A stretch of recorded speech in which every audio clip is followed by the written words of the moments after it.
하나님 말씀 마태복음 9장입니다.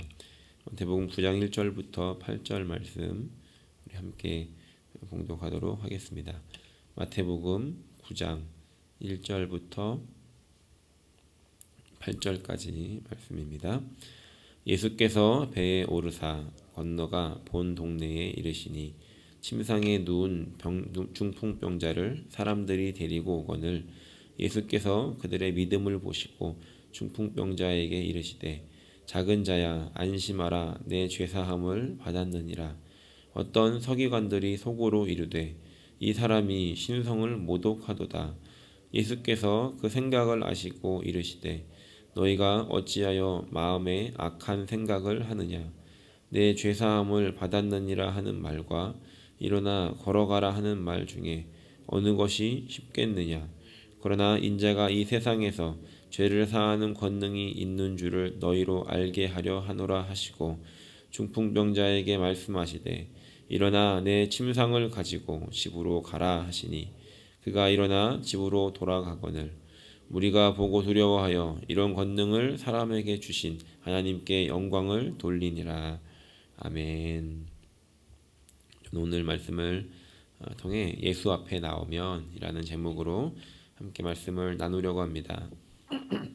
저희가 지난 두 번에 걸쳐서 함께 살펴본 8장 후반에 있는 말씀부터 특별히 23절 말씀부터는 예수님께서 어떠한 권세가 있으신가에 대해서 우리가 생각해 보고 있습니다. 그래서 먼저 이 바람과 바다를 꾸짖으시는 자연을 다스리시는 권세가 예수님께 있다는 것들을 나눴고요.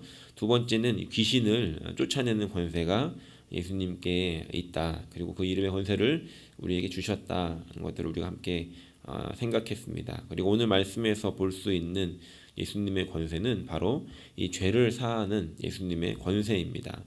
오늘 말씀은 이 중풍병자를 침상에 누운 채로 친구들이 데리고 오는 장면으로 시작됩니다. 마가복음과 누가복음에 다 기록을 하고 있는데 우리가 잘 알고 있는 사건이죠. 사람이 많아서 들어갈 수가 없자 지붕을 뚫고 침상을 내린 그 사건과 동일한 사건인데 마태복음에서는 이 두 복음서보다는 좀 간략하게 기록을 하고 있습니다.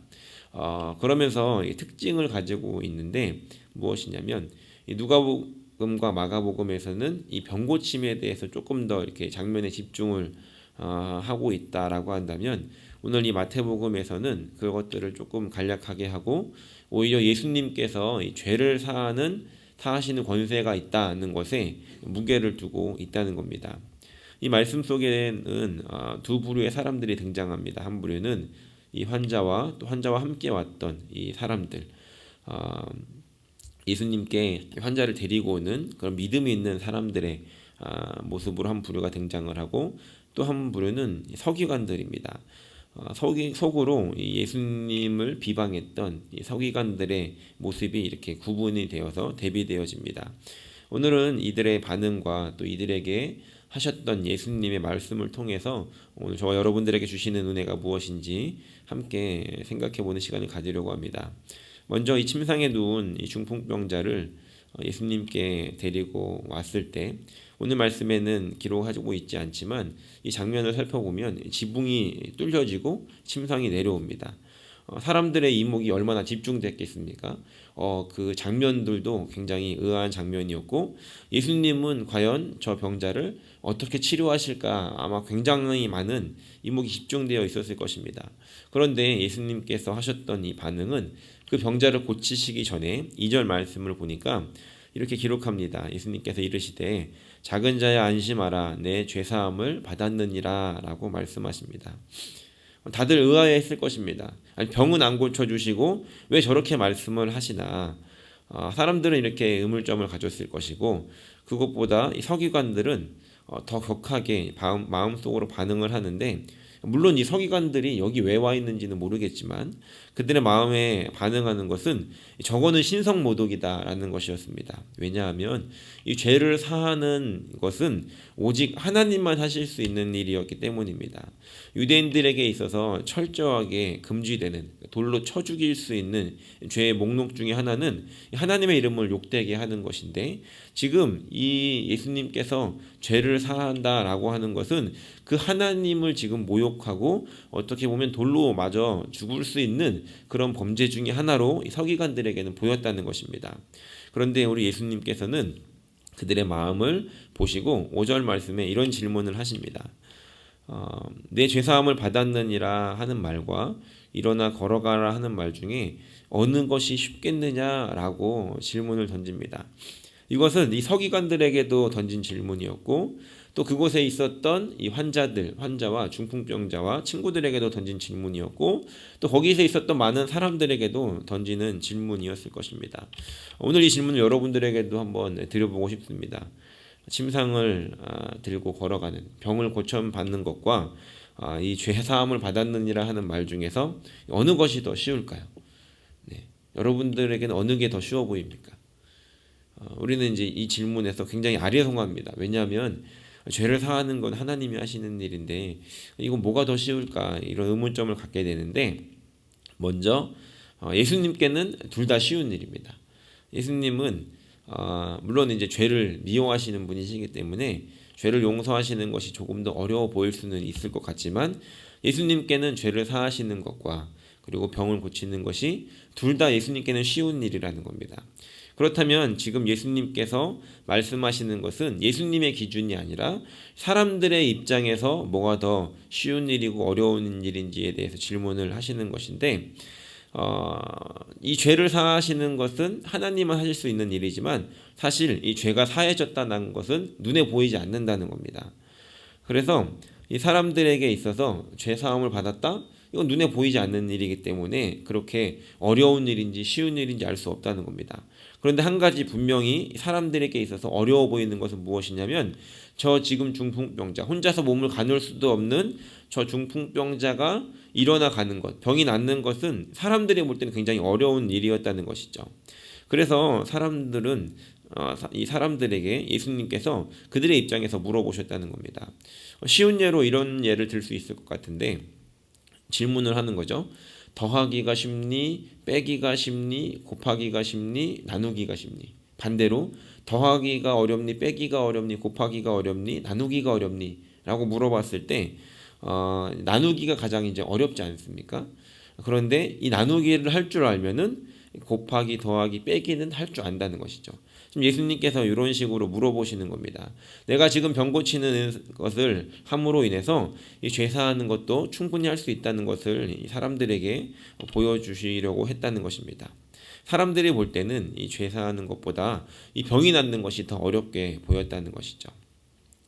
예수님께서 오늘 그러면서 우리에게 보여주시고 싶으신 것은 병을 고치는 것 이전에 이 죄사함의 권능이 예수님께 있다는 것을 우리에게 보여주시기 위해서 이 사건에 대해서 우리에게 기록하고 있다는 것입니다.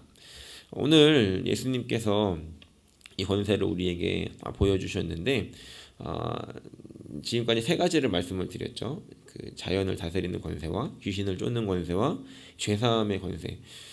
이것들 중에서 나한테 가장 필요한 것이 뭔가라는 생각을 해보았습니다. 저에게 있어서 이 셋 중에 하나만 고르라면 나는 어디에 붙을 것인가를 생각을 해봤더니 사실 용서해 주심이 없다라고 한다면 자연을 다스리고 귀신을 내쫓아낸들 무슨 소용이 있겠습니까? 하나님께 가까이 갈 수가 없지 않겠습니까? 사실 우리에게 너무나 중요한 것은 바로 이 죄사함의 권세가 예수님께 있었고 그 권세로 말미암아 우리의 죄를 용서해 주셨다는 것, 이것이 사실 우리에게는 너무나도 중요한 하나님과 가까이 갈 수 있는, 우리가 하나님께 갈 수 있는 그런 길을 열어주시는 중요한 사건이 되어진다는 것입니다. 그런데 이 말씀 속에서 한 가지 더 중요한 것을 우리에게 가르쳐 주십니다. 그것은 무엇이냐면 그 당시에 예수님 오시기 전에, 예수님이 계실 때도 마찬가지였겠죠. 죄사함을 받기 위해서는 무엇을 해야 됩니까? 제사를 드려야 됩니다. 번제를 드려야 되는데 이 번제를 드리는 것은 오직 성전에서만 가능했다는 겁니다. 그 당시에 성전은 단 한 군데만 있었습니다.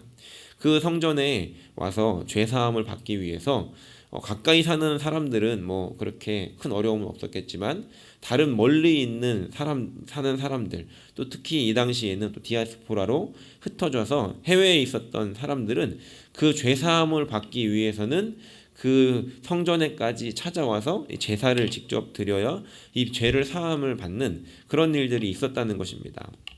이렇게 죄사함을 한번 받으려면 힘든 그런 과정을 거쳐야 됐는데 예수님께서 지금 이 죄사함의 권세가 자신에게 있다는 것을 우리에게 보여주신다는 것이죠. 다시 말해서 예수님께서 바로 그 성전이 되시는 것을 우리에게 보여주고 가르쳐 주신다는 겁니다. 그래서 이 당시는 죄사함을 받기 위해 성전으로 찾아가고 기나긴 여정을 해야 됐지만 이제 예수님께서 말씀하시는 것은 언제 어디서든지 우리가 있는 그곳에서 예수님을 찾으면, 우리가 예수님을 부르면 예수님께서 성전 되시는 그 예수님께서 우리에게 오심으로 말미암아 우리에게 죄 용서함을 선포해 주심으로 말미암아 우리가 죄 용서를 받을 수 있는 길이 열리게 되어지는 것을 우리에게 보여주고 계시다는 것입니다. 얼마나 큰 은혜입니까?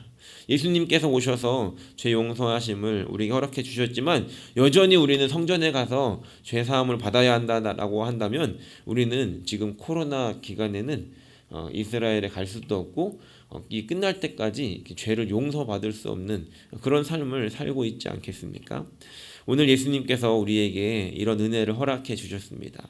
어디서든지 우리의 잘못을 깨닫고 주님 앞에 갔을 때 주님께서 용서해 주실 수 있는 분이라는 것을 오늘 우리가 기억하고 그것을 믿고 그것에 감사하며 오늘도 우리가 그 하나님께 회개하며 나아가는 복된 날이 되시기를 예수님의 이름으로 간절히 축원합니다. 두 번째로는 이 중풍병자의 입장에서 한번 말씀을 또 생각을 해보고 싶습니다. 이 말씀을 보면 사람들이, 이 친구들이 이 중풍병자를 데려옵니다. 이 환자에게는, 이 중풍병자에게는 나설 만한 믿음이 있었는지 없었는지는 잘 모르겠지만 한 가지 분명한 것은 이 친구들에게는 그 믿음이 이제 있었다는 것입니다. 이런 이제 장면을 생각해 봤습니다. 이 중풍병자가 침상에 누워서 몸을 가눌 수 없는데 그래도 좋은 친구들이 있었죠. 그래서 예수님이 오셨대, 한번 가보자. 그랬더니 이 병자는 안 간다고, 내가 가면은 어떻게 낫겠냐고 극구 사양을 함에도 불구하고 이 친구들은 말이 안 통하니까 아예 침상째 들고 와서 예수님 앞에 나와왔다는 것이죠. 이 병자의 마음이 어땠을까? 예수님의 말씀에서도 생각을 해보게 되는데 이 중풍병자가 예수님께 나왔을 때 예수님께서 가장 먼저 하셨던 말씀은 너의 죄가 사해졌다는 것이었습니다. 물론 이 상황을 통해서 예수님은 그 사람들에게 죄사함의 권세가 있다는 것을 가르쳐 주시기도 원하셨지만 지금 예수님께서 이 중풍병자의 마음에 어떤 병이 있는지를 먼저 보셨다는 것입니다. 그 병은 무엇이었냐면 이 중풍병자의 마음 속에 있는 그 아픔이었는데 그것은 뭐냐면 이 중풍병자가 스스로 생각할 때 나는 죄가 많아서, 나는 지은 죄가 많아서 이렇게 된 거지 라는 그런 마음이 그 안에 있었다는 것입니다. 내가 왜 이렇게 됐을까? 나는 왜 이 병에 걸렸을까? 왜 나는 몸도 가누지 못하고 이렇게 살아가는 것일까? 내가 내 몸으로 지은 죄가 많아서 이렇게 된 것은 아닐까라는 그런 고민이 이 안에 있었다는 것이죠.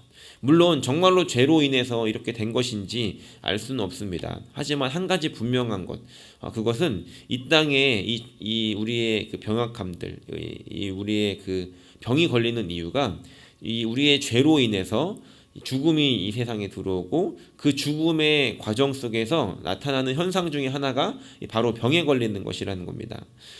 그래서 물론 이 사람의 마음을 떠나서 그런 과정들이 있겠지만 적어도 지금 이 중풍병자의 마음 속에는 내 죄가 많아서 나는 예수님에게 갈 수도 없어, 내 죄가 많아서 나는 이렇게 병이 든 거야 라는 그런 생각이 그 안에 자리 잡고 있었다는 것입니다. 그 죄책감으로 살아가고 있을 때 예수님에게 내가 어떻게 가까이 갈 수 있나 라고 고민하고 있었을 때 이 친구들은 아니야, 갈 수 있어 라고 하며 예수님께 데려왔고 예수님께서는 그의 마음을 보시고 먼저 그 마음에 있는 고민을 해결해 주셨다는 것입니다. 너의 죄가 사해졌느니라 라고 말씀하시면서 이 중풍병자가 그 말씀을 들었을 때 어떤 마음이 들었겠습니까? 내 죄 때문에 나는 이렇게 살아라고 했는데 이제 나는 이 죄가 사해졌구나. 이 병이 낫는다 할지라도 그 마음의 죄책감을 해결할 수 없었을 것인데 예수님께서는 먼저 이 죄가 사해졌다라고 선포해 주시고 그 다음에 이어서 이제 내 침상을 가지고 가라 라고 선포해 주신다는 겁니다. 6절 말씀을 보니까 후반에 이 중풍병자에게 말씀하시되 일어나 내 침상을 가지고 집으로 가라라고 말씀하십니다. 이제 이 침상을 가지고 가는 것은 단순히 이 병을 나서서 가는 것뿐만이 아니라 이제 너의 죄도 사해졌어. 이제 너의 병도 고쳐졌어. 이제 너는 완벽하게 자유야. 그리고 너는 구원받았어라고 하는 이 모든 몸과 마음과 영의 자유함을 이렇게 얻게 하셨다는 것입니다. 이 중풍병자는 예수님께 나아올 때 어떤 기대를 하고 있었겠습니까? 가면 병이라도 낫을까? 가면은 나를 받아라도 주실까라고 하는 아주 작은 마음이었겠지만 그것만을 가지고서라도 예수님 앞에 나왔다는 것입니다. 중요한 것은 예수님 앞에 나왔다는 것이죠. 그리고 예수님 앞에 나왔을 때 이 병자는 몸도 고치고 마음도 고치고 영의 치유함을 얻는 이런 축복을 얻게 되었다는 것입니다. 바라기는 오늘 저 여러분들에게 이런 은혜가 있기를 소원합니다. 우리가 어떠한 상황이든지 예수님 앞에 나온다는 것, 우리는 작은 기대를 가지고 예수님께 나올 수 있지만 예수님께서는 우리가 기대했던 것 이상, 우리가 생각하지도 못했던 은혜와 축복을 가지고 우리를 기다리고 계시는 분이라는 것입니다. 바라기는 오늘 이 시간에 이 아침을 깨워 이 새벽을 깨워 주님 전에 나오신 여러분들에게 이런 은혜가 있기를 소원합니다. 우리가 가지고 온 것이 작은 기대함일지라도 예수님께서는 우리에게 더 놀라운 것들을 이 시간 부어주시기를 간절히 소원합니다. 그런 것들을 사모하시며 우리가 날마다 예수님 앞에 나아가기를 주저하지 않고 그 예수님께 나아가 하나님께서 허락하신 이 큰 은혜들을 함께 누리고 또 그것들을 나눌 수 있는 그런 저 여러분들이 되시기를 예수님의 이름으로 간절히 축원합니다.